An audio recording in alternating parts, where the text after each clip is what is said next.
For more than 600 years, one empire controlled the bridge between East and West, decided who could trade with the world, and terrified its enemies with an army that felt unstoppable. It didn't begin as a kingdom. It didn't begin as a nation. It began as a small group of nomads on the edge of collapse, surrounded by enemies, surviving one raid at a time. And somehow, that fragile group built a system so powerful that it replaced the Roman world, ruled 3 continents, and outlived most empires in history. But here's the question no one asks.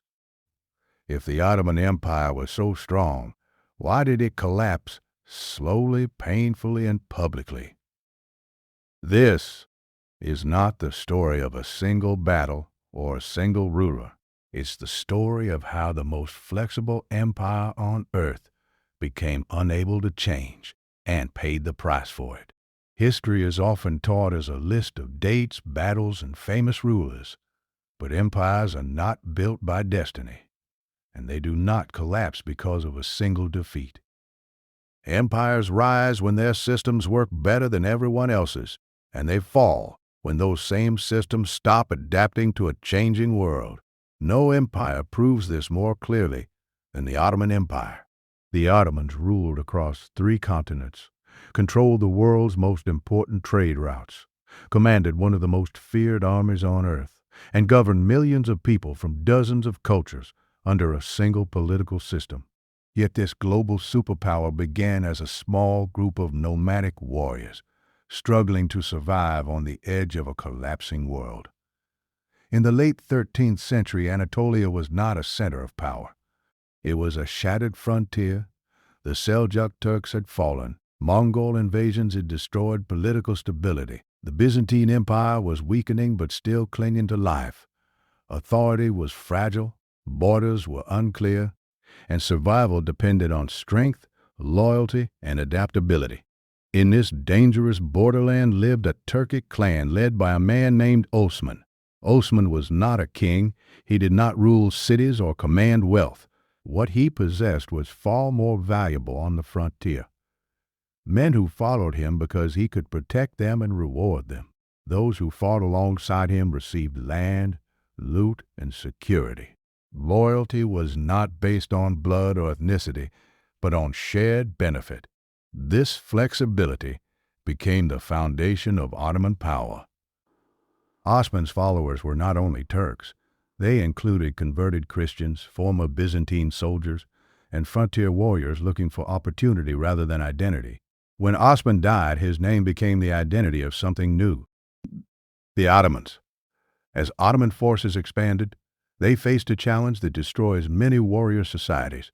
Raiding is easy. Ruling is difficult. Instead of burning conquered cities, the Ottomans preserved them.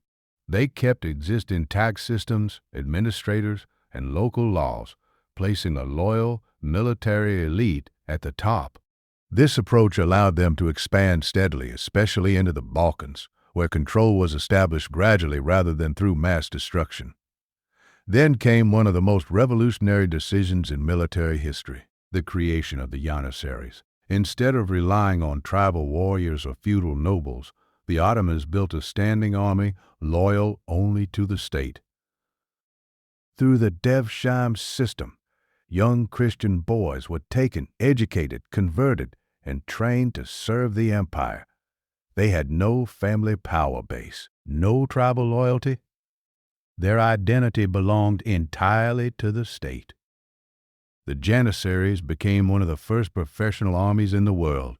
They adopted firearms early, trained relentlessly, and were paid regularly. For centuries, this system made the Ottoman military nearly unstoppable. In 1453, the Ottomans turned their attention to Constantinople. This was not just another city. It was the symbolic heart of the Roman world, protected by walls that had stood for 1,000 years. The Ottomans did not win through sheer numbers alone. They used advanced cannons, careful logistics, and bold engineering. Ships were dragged over land and launched behind the city's defenses. When Constantinople fell, the medieval world ended. The Ottomans did not merely conquer Rome's successor, they replaced it. At its height, the Ottoman Empire was not a nation-state. It was a complex machine. The Sultan was simultaneously political ruler, supreme military commander, and Caliph of Islam. Yet the empire did not survive through forced conversion. Through the millet system, religious communities governed themselves under their own laws, paid taxes, and remained loyal to the state. This reduced rebellion, lowered administrative costs, and allowed diversity without fragmentation. Under Suleiman the Magnificent, the empire reached its peak. Ottoman territories stretched from Hungary to Yemen, from North Africa to the Persian Gulf. Trade flourished. Law was standardized. Art, architecture, and administration reached new heights. But this golden age also planted the seeds of decline. Because the systems that once brought dominance were designed for a pre-modern world. As Europe transformed through scientific advancement, naval expansion, capitalism, and industrial warfare, the Ottoman system struggled to adapt. Janissaries resisted reform. Bureaucracy expanded without efficiency. Innovation slowed. What had once been the empire's greatest strength, centralized control, became its greatest weakness. The empire did not collapse suddenly. It weakened slowly. Military elites protected their privileges.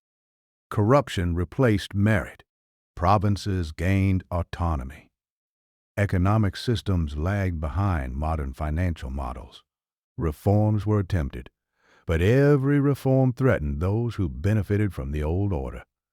By the 19th century, the Ottoman Empire was no longer conquered by force alone. It was manipulated economically, pressured diplomatically, and divided internally by rising nationalism. European powers called it the sick man of Europe, not because it lacked power, but because it could no longer heal itself.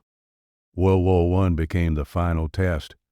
Hoping to restore relevance, the empire entered the war and lost.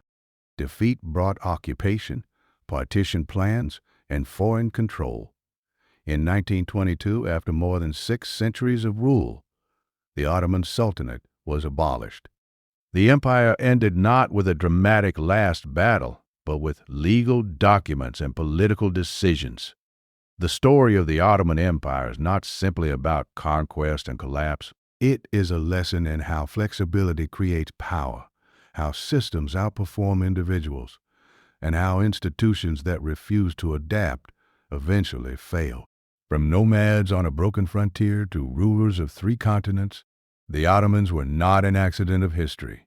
They were proof that civilizations rise when their systems evolve and fall when they stop.